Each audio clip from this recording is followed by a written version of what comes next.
main plan for Iran, it seems, is the breakup of Iran to different pieces. What do you think about that scenario? I think there are forces in the United States that would like to see Iran stay weak and get weaker, whether that means dividing Iran or weakening its present government. There could be various options. But in the long run, Iran, let's face it, is a country that has existed for 25 centuries. Iran is going to be a factor in the Middle East for a long time to come. If we could wish Iran away, maybe many Americans would be happy, but the world isn't like that. We need to deal with Iran as it is. So how would the U.S. weaken Iran at least, so it wouldn't make so much trouble in the Middle East for the U.S.? I don't think the goal of the United States should be to weaken Iran. I think the goal of the United States should try to be to weaken the hold that a repressive regime has on that country and to try to offer another alternative, to try to embrace Iran and bring it into the international community. That is going to produce the emergence of a middle class and other forces in Iran, which ultimately will bring us a regime in Iran that is more democratic and more stable. U.S.-Iran relations, is it possible in 2 years, 3 years, 5 years? What do you foresee down the line?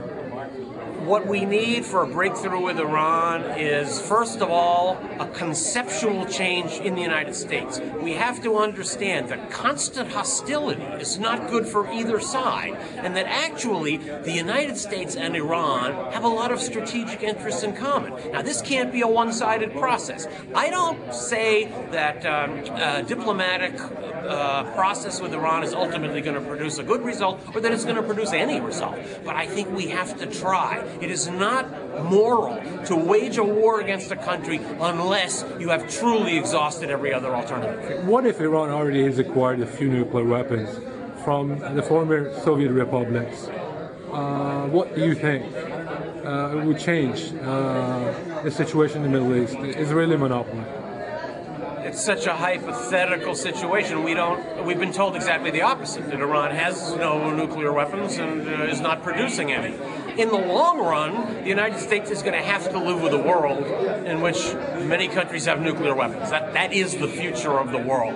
And it's not a pleasant one, but it's not something we can wish away. So a nuclear Iran is possible down the line, and the U.S. could live with it? The United States should do everything possible to try to prevent the emergence of any more nuclear powers in the world. But the United States has not kept its side of the nuclear non-proliferation bargain. The original basis of that non-proliferation treaty is, on the one hand, the countries that don't have nuclear weapons should not get them. And on the other hand, the countries that do have them should work assiduously to reduce the number of weapons they have. We have not done that. We've increased our nuclear arsenal. Therefore, it's a little hypocritical of us to try to ask the non-having countries not to continue to pursue this option. Okay, possibility. Could you give like a sensitivity analysis?